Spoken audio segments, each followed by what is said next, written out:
días a todos. Gracias, Ligia, por la presentación y gracias a los colegas por las exposiciones en los países. Ya llevamos unos días de diálogo y me parece muy enriquecedor esta oportunidad de que brinda el proyecto para realizar un estudio comparativo entre nuestros países. También quería agradecer a UFI, Andrés, por la excepcional posibilidad de estar este día en este seminario.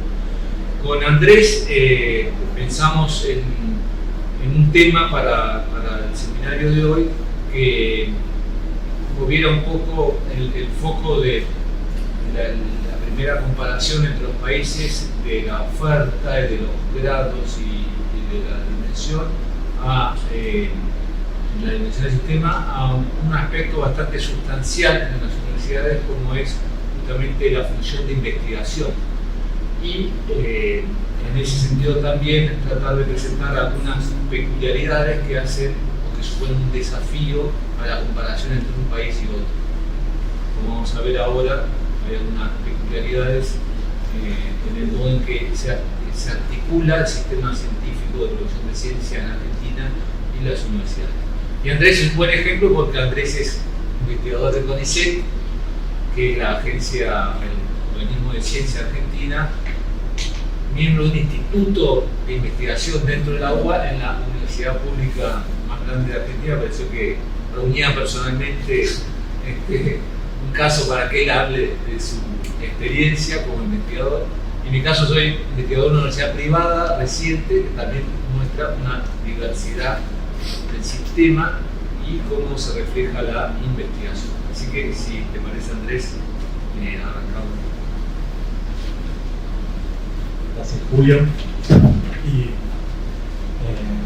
vou falar em meu português, em português particular.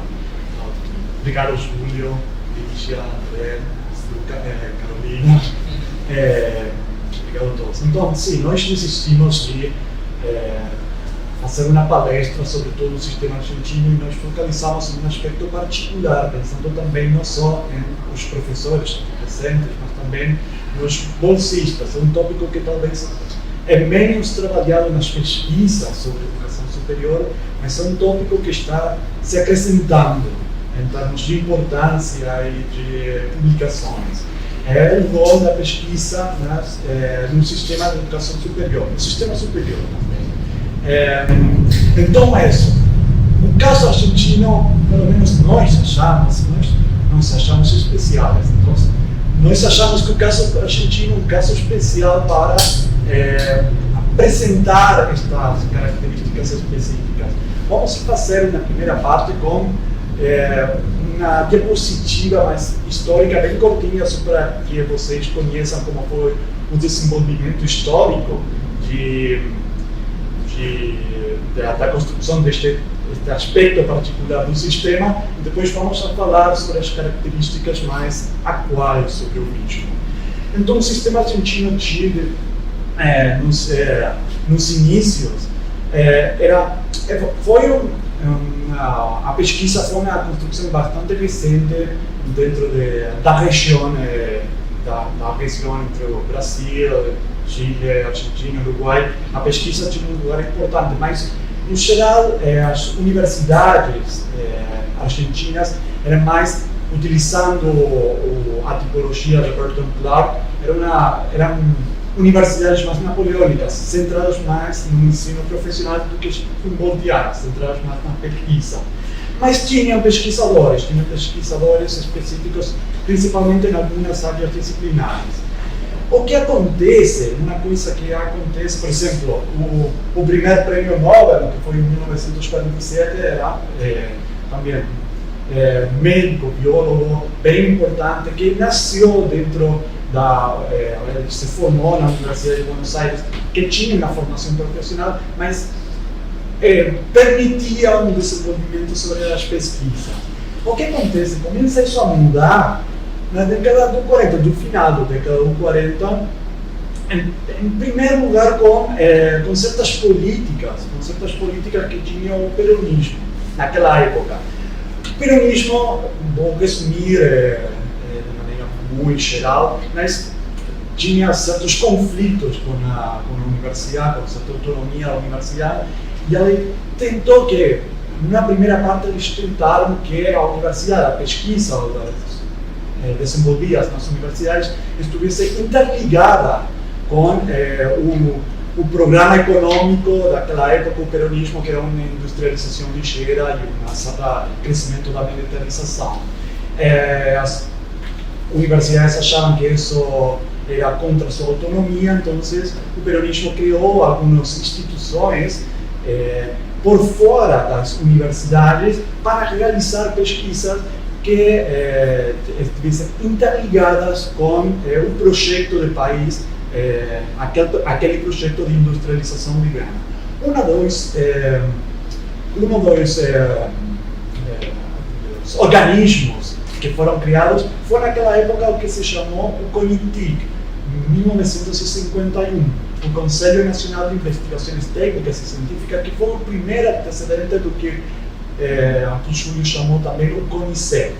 CONICET, ou CONITIC, agora vou falar de CONICET, porque quando chegou o golpe de Estado em 1955, eles rebautizaram todas as instituições criadas pelo peronismo, então eles chamaram por outro nome, e essa instituição tomou como modelo ao Centro Nacional da Recherche Scientifique, que é o CNRS de França, que foi criado em 1939, anterior ao CONICET, mas é um centro que não só financia a pesquisa no nível superior, mas ele permite às pessoas desenvolver uma carreira científica individual dentro do organismo, por fora das universidades.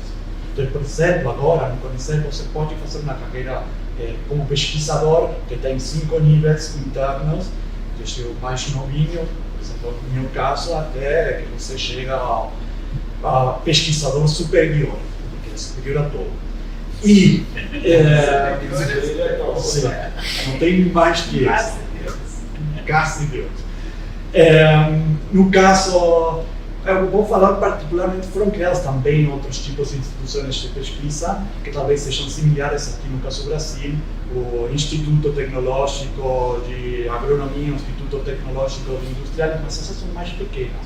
O elemento principal do CONICET é que é uma instituição enorme em termos de quantidade de pesquisadores. Por exemplo, aqui tem, os dados não estão completos desde a data de sua criação, nós temos alguns dados, não, acho que não se vê muito bem, mas isso é 1971 e termina até 2022, que é o último dado.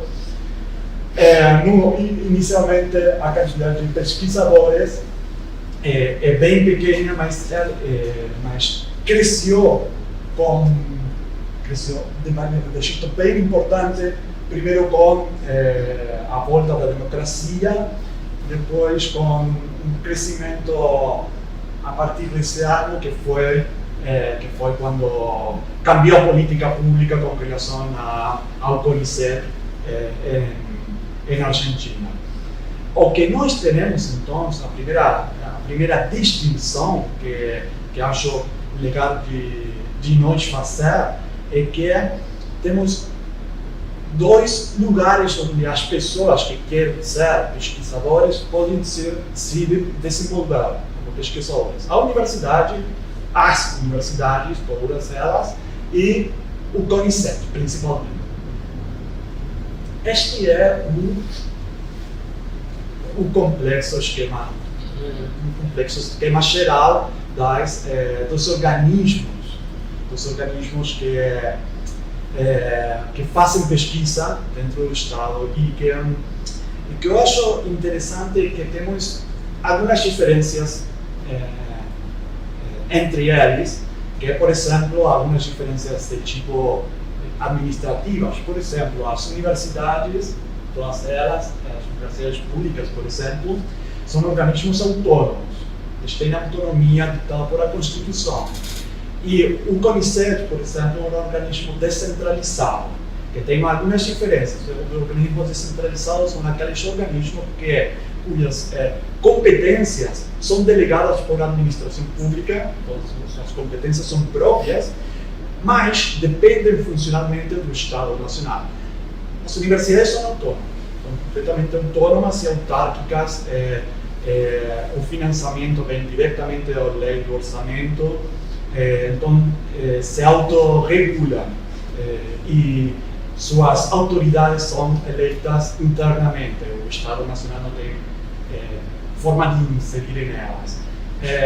E depois temos outros, vamos ver no tempo, ok.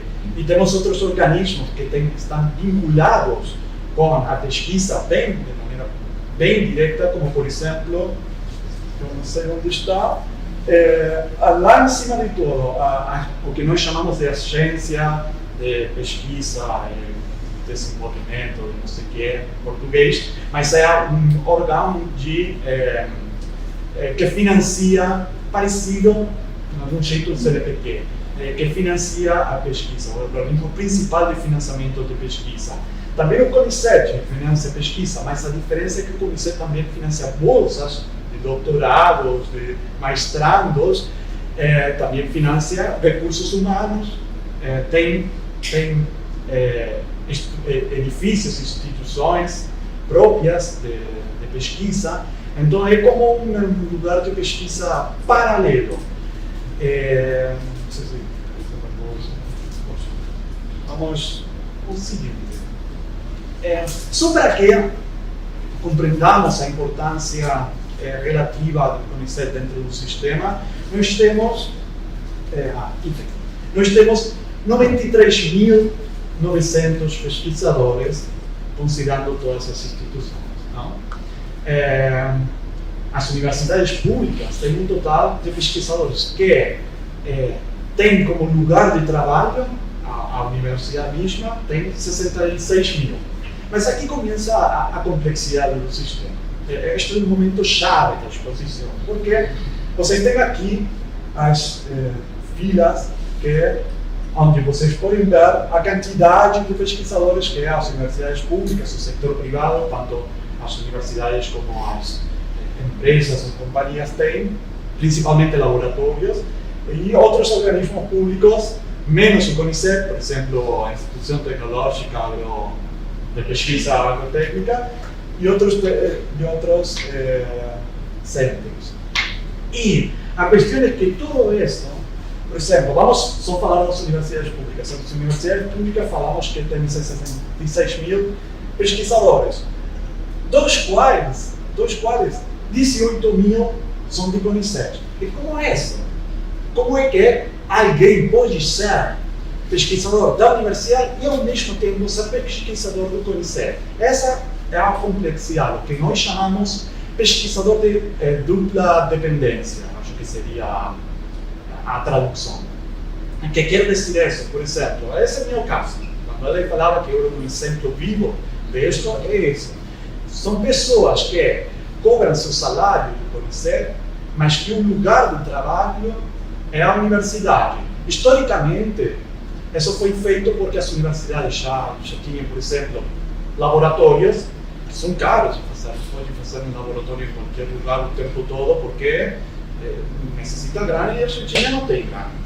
E então o que o CONICET fez é fazer um acordo institucional com as universidades, todas elas, e dizer, ok, eu vou pagar o salário deste pesquisador, mas ele vai trabalhar com você, no seu laboratório, no seu instituto, vai utilizar sua biblioteca, todas essas coisas. Então, a infraestrutura coloca a universidade, o salário do CONICET. Isso já gera conflitos, porque, por exemplo, você publica um artigo na revista e o primeiro conflito, quando foi o início desse convênio, foi, ok, qual é a instituição de pertenência, a filiação institucional, que nós chamamos de filiação institucional. E, bom, tem que ser as duas. Os conflitos seguem. No 2020, eles tiveram um juízo à Universidade de Buenos Aires, que é uma a universidade maior em termos de matrícula e quantidade de pesquisadores e docentes quase rompe esse contrato, que vai fazer um problema maiúsculo no sistema, porque também tem conflitos, por exemplo, com que filiação institucional colocar primeiro, qual segundo. É um problema importante. Mas só isso para dizer que tem 23 mil pesquisadores que são de CONICET e que é praticamente um 26% mais ou menos do total do sistema. Só uma instituição tem mais de um quarto do total de pesquisadores de todo o sistema argentino. Mais do que a Universidade de Buenos Aires, por exemplo. Se contarmos só a CONICET. 5 minutos. Então, vamos ao seguinte. Isto é mais ou menos a mesma data, mas graficado de uma maneira mais bonita para apresentar melhor. Isto é o que eu falei recém, de 23.271 pesquisadores de CONICET, 21.000 são de dupla pertenência. Pertencem a outra, a grande maioria tem essa doble dependência. Então, o que acontece é que o sistema está totalmente interligado. Você não pode falar da pesquisa só falando das universidades, mas também não pode falar sobre o CONICET como um ente separado das universidades, porque forma parte da mesma trama. O que acontece, uma das consequências disso, que eu acho interessantíssimo, o que acontece na maioria dos países do mundo, a maioria dos países do mundo tem professor pesquisadores, essa carreira de pesquisador, vamos simplificar um pouquinho. Então, eles têm professores com dedicação exclusiva para se dedicar também à pesquisa, ok? Quando o CONICET começa a crescer de maneira exponencial a partir de 2003, o que começaram a nascer as instituições, as universidades, principalmente as universidades públicas? Eles começaram a reduzir sua planta docente de pesquisadores exclusivos, porque eles não precisavam, podiam pedir pesquisadores de CONICET. Qual é a consequência disso? Que cada vez menos, são as datas de 2022, acho, 2021, eu não fiz a linha histórica disso, porque é minha preguiça, mas se vocês verem a linha histórica, podem ver que a dedicação exclusiva nas universidades públicas está baixando em termos absolutos, relativos e absolutos, e cresce a dupla dependência CONICET universidades. É uma das consequências desse sistema. Isto é a mesma data apresentada no gráfico, e o que vocês podem ver é que os 68% dos professores nas universidades têm uma dedicação parcial, que formalmente são 10 horas semanais. 17% semi-exclusiva, que é 20 horas por dia, 20 horas semanais, e tem a exclusiva só um 10% atualmente. Depois tem outros tipos de contrato, mas é bem menor.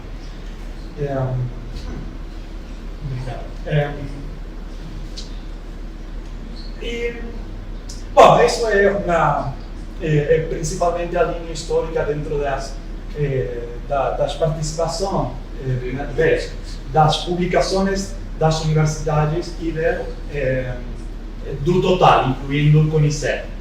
E como vocês podem ver, não só o CONICET tem uma quantidade importante de pesquisadores, eu falei 26% mais ou menos, mas também em termos de publicações em Scopus são mais produtivos, para falar desse jeito, acho que essa câmara, porque